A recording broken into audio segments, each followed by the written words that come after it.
Assalamualaikum warahmatullahi wabarakatuh. Salam sejahtera untuk kita semua.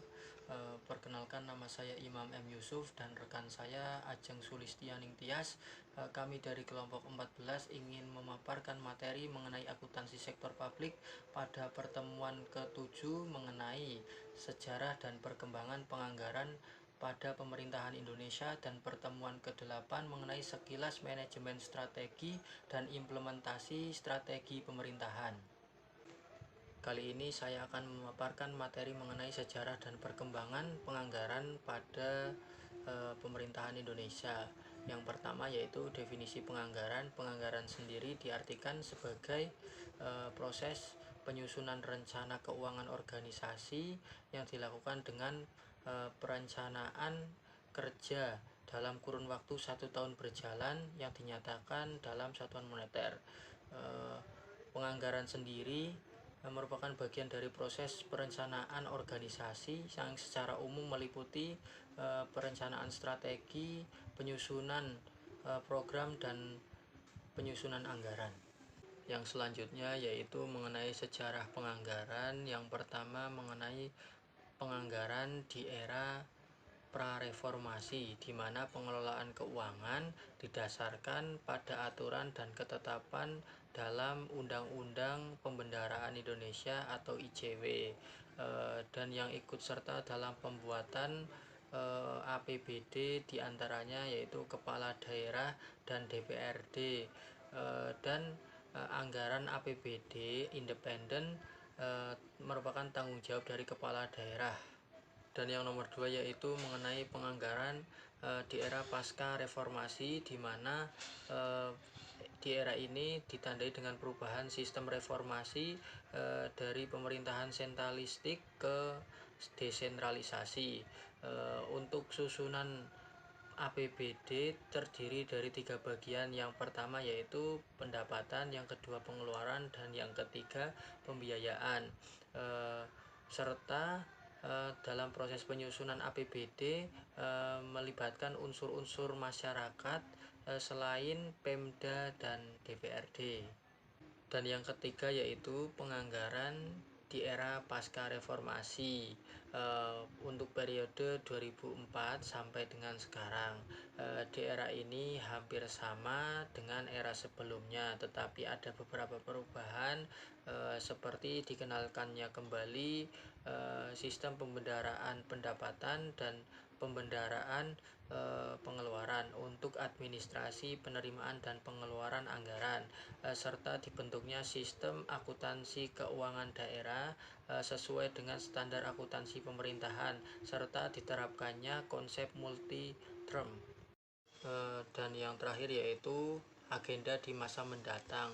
Untuk yang satu ini masih dalam proses atau rencana pengkajian dalam rangka peningkatan kualitas penganggaran di dalam pemerintahan, baik konsep dan praktik penganggaran tersebut.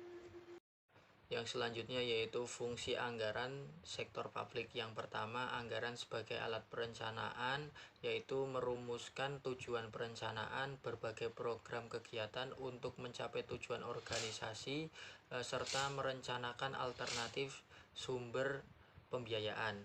Yang kedua yaitu anggaran sebagai alat pengendalian, yaitu untuk menghindari adanya overspending dan underspending dan salah sasaran dalam pengalokasian anggaran yang bukan prioritas utama. Yang ketiga yaitu anggaran sebagai alat kebijakan fiskal, yaitu untuk menstabilkan ekonomi dan mendorong pertumbuhan ekonomi. Yang keempat yaitu anggaran sebagai alat politik. Maksudnya yaitu anggaran merupakan dokumen politik sebagai bentuk komitmen antara eksekutif dengan kesepakatan legislatif bagi sektor publik atas penggunaan dana publik untuk kepentingan tertentu. Dan yang kelima yaitu anggaran sebagai alat koordinasi dan komunikasi, yaitu berfungsi sebagai alat komunikasi antar unit kinerja di dalam lingkup pemerintahan, seperti presiden kepada petugas BPKP dan para menterinya. Dan yang keenam yaitu anggaran sebagai alat penilaian kinerja, yaitu kinerja eksekutif akan dinilai berdasarkan pencapaian target dan efisiensi pelaksanaan anggaran. Yang selanjutnya yaitu karakteristik anggaran sektor publik. Yang pertama, anggaran dinyatakan dalam satuan keuangan dan satuan non-keuangan. Yang kedua, anggaran umumnya mencakup jangka waktu tertentu antara 1 sampai beberapa tahun. Yang ketiga yaitu anggaran berisi komitmen dan kesanggupan manajemen untuk mencapai sasaran yang telah ditetapkan. Yang keempat yaitu anggaran yang telah disetujui oleh pihak yang berwenang lebih tinggi dari penyusun anggaran. Yang kelima, sekali disusun, anggaran tidak dapat diubah kecuali dalam keadaan atau kondisi tertentu. Yang selanjutnya yaitu proses penyusunan anggaran sektor publik.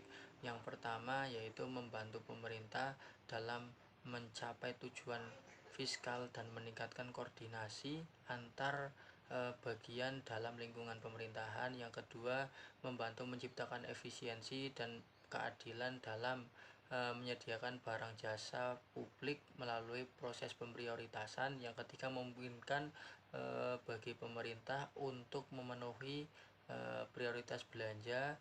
Yang keempat yaitu meningkatkan transparansi dan pertanggungjawaban pemerintah kepada DPR, DPRD, dan masyarakat luas. Yang selanjutnya yaitu pengaruh anggaran sektor publik dan tujuan anggaran sektor publik. Untuk pengaruh anggaran sektor publik yaitu dipengaruhi berbagai sistem politik, teori ekonomi, pendekatan manajemen, akuntansi, dan administrasi publik. Sedangkan untuk tujuan anggaran sektor publik yaitu agar anggaran dapat dirumuskan sebagai alat akuntabilitas, alat manajemen, dan instrumen kebijakan ekonomi. Dan yang terakhir yaitu jenis-jenis anggaran. Yang pertama ada anggaran operasional, yaitu anggaran yang digunakan ke dalam kebutuhan sehari-hari dalam menjalankan pemerintahan dan dikategorikan sebagai anggaran belanja rutin. Sedangkan yang nomor 2 yaitu anggaran modal, yaitu menunjukkan rencana jangka panjang dan pembelanjaan atas aktiva seperti pembelian gedung, peralatan, dan kendaraan. Kenalkan, saya Ajeng Sulistianing Tias. Di sini saya akan menjelaskan mengenai manajemen strategi dan implementasi strategi pemerintah. Langsung saja, manajemen strategi menurut Siagin tahun 2004 mendefinisikan manajemen strategi sebagai serangkaian keputusan dan tindakan mendasar yang dibuat oleh manajemen puncak dan diimplementasikan oleh seluruh jajaran suatu organisasi dalam rangka pencapaian tujuan organisasi tersebut. Nah, manajemen sendiri adalah serangkaian proses yang terdiri atas perencanaan, planning, pengorganisasian, organizing, pelaksanaan, accounting, dan pengawasan controlling, serta penganggaran yaitu budgeting. Unsur-unsur yang terdapat di dalam manajemen sendiri diantaranya yang pertama adalah planning atau perencanaan. Perencanaan sendiri merupakan kegiatan persiapan yang dilakukan dengan merumuskan dan menetapkan keputusan yang mencakup langkah-langkah untuk memecahkan suatu masalah atau pelaksanaan suatu pekerjaan yang diharapkan untuk mencapai suatu tujuan. Nah, yang kedua adalah pengorganisasian atau organizing. Pengorganisasian merupakan suatu sistem kerjasama yang dilakukan oleh sekelompok orang sesuai dengan bidang serta pembagiannya seluruh pekerjaan atau tugas dengan membentuk sejumlah satuan unit kerja yang menghimpun pekerjaan sejenis dalam satu satuan kerja itu sendiri. Kemudian yang ketiga adalah pelaksanaan atau actuating, yaitu setelah organisasi memiliki rencana dan pengorganisasian, selanjutnya adalah menjalankan atau melaksanakan ataupun menggerakkan, namun dipastikan bahwa organisasi memiliki ketersediaan personil yang akan melaksanakannya dan disesuaikan dengan kebutuhan unit atau satuan kerja yang dibentuk. Kemudian yang selanjutnya yaitu keempat adalah penganggaran atau budgeting. Kegiatan penganggaran ini di suatu organisasi sektor publik lebih ditekankan pada pertanggungjawaban dan penggunaan sejumlah dana secara efektif dan efisien. Hal ini dikarenakan dana yang dikelola tersebut merupakan dana yang bersumber dari masyarakat yang dipercayakan kepada organisasi sektor publik sendiri. Dan yang terakhir yaitu pengawasan atau controlling. Pengawasan sendiri merupakan suatu proses dalam melakukan pengukuran dan penilaian tingkat efektivitas kegiatan personil dan tingkat efisiensi penggunaan sarana kerja dalam memberikan kontribusi untuk mencapai tujuan organisasi itu tersendiri. Selanjutnya adalah konsep manajemen sektor publik. Konsep manajemen sektor publik merupakan bagian dari proses pengendalian manajemen sektor publik itu sendiri. Nah, terdapat 3 faktor yang mempengaruhi tingkat organisasi sektor publik. Yang pertama adalah pasar. Pasar pada organisasi sektor publik ditentukan oleh oversight body. Hal ini dikarenakan organisasi sektor publik memiliki motif tidak mencari keuntungan, namun lebih berkontribusi atau lebih berorientasi kepada pelayanan publik itu sendiri. Oversight body yang dimaksud adalah masyarakat publik, dan pada organisasi pemerintahan adalah lembaga parlemen seperti DPR atau DPRD sebagai bentuk perwakilan dari masyarakat itu sendiri. Kemudian yang kedua adalah pengaruh politik.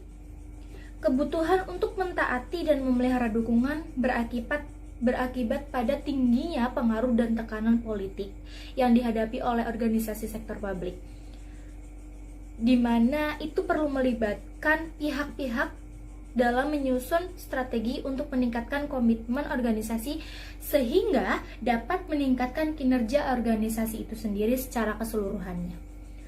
Dan yang ketiga adalah kendala yang dihadapi. Pada organisasi sektor publik, kendala yang muncul dikarenakan ketergantungannya terhadap satu sponsor yaitu oversight body itu sendiri, sehingga otonomi dan fleksibilitas dari akuntansi sektor publik itu terbatas. Nah, untuk menghadapi hal tersebut, agar kontinuitas organisasi dapat berjalan, yang selanjutnya adalah proses pengendalian manajemen. Yang pertama adalah perumusan strategi. Contohnya di sini adalah analisis SWOT, yaitu menganalisis faktor internal organisasi yang menjadi kekuatan dan kelemahan, serta memperhitungkan faktor eksternal berupa ancaman dan peluang, kekuatan atau strength, kelemahan weakness, kesempatan opportunity, dan ancaman atau threat. Yang kedua adalah perencanaan strategi, proses penentuan program, aktivitas, atau proyek yang akan dilaksanakan oleh organisasi, dan penentuan jumlah alokasi sumber dana yang akan dibutuhkan. Struktur organisasi yang baik mendukung terbentuknya desain atau sistem pengendalian manajemen yang dirancang dengan baik, sehingga mampu mendukung strategi yang telah disusun untuk mencapai visi, misi, tujuan, dan strategi perusahaan dari sektor publik sendiri. Kemudian yang ketiga adalah penganggaran, merupakan tahap dominan dalam proses pengendalian manajemen sektor publik. Proses penganggaran di organisasi sektor publik memiliki karakteristik yang sedikit berbeda dengan penganggaran di sektor publik swasta. Perbedaan utamanya terletak pada pengaruh politik pada proses penganggarannya. Kemudian yang terakhir yaitu penilaian kinerja. Manajemen dikendalikan oleh sistem pengendalian kinerja dengan menetapkan mekanisme penghargaan atau reward dan sanksi atau punishment. Penilaian kerja merupakan tahap akhir dari proses pengendalian manajemen yang merupakan bagian dari proses pengendalian manajemen yang dapat digunakan sebagai alat pengendalian. Selanjutnya yaitu implementasi strategi pada sektor publik. Proses manajemen strategi dalam organisasi perusahaan meliputi yang pertama menetapkan arah dan misi organisasi itu sendiri. Setiap organisasi pasti memiliki visi, misi, dan tujuannya. Ketiga hal tersebut sebagai penentu arah yang akan dituju oleh organisasi itu. Tanpa visi, misi, dan tujuan, maka kinerja organisasi akan mudah dipengaruhi oleh situasi eksternal. Yang kedua adalah memahami lingkungan internal dan eksternal. Tujuan analisis lingkungan adalah untuk mengerti dan memahami lingkungan organisasi sehingga manajemen mampu bereaksi terhadap setiap perubahan, dan oleh karena itu manajemen memiliki kemampuan untuk merespon berbagai isu krisis mengenai lingkungan yang berpengaruh cukup kuat terhadap organisasi. Selanjutnya yaitu memformalisasikan strategi atau pengembangan. Selanjutnya, mengimplementasikan strategi.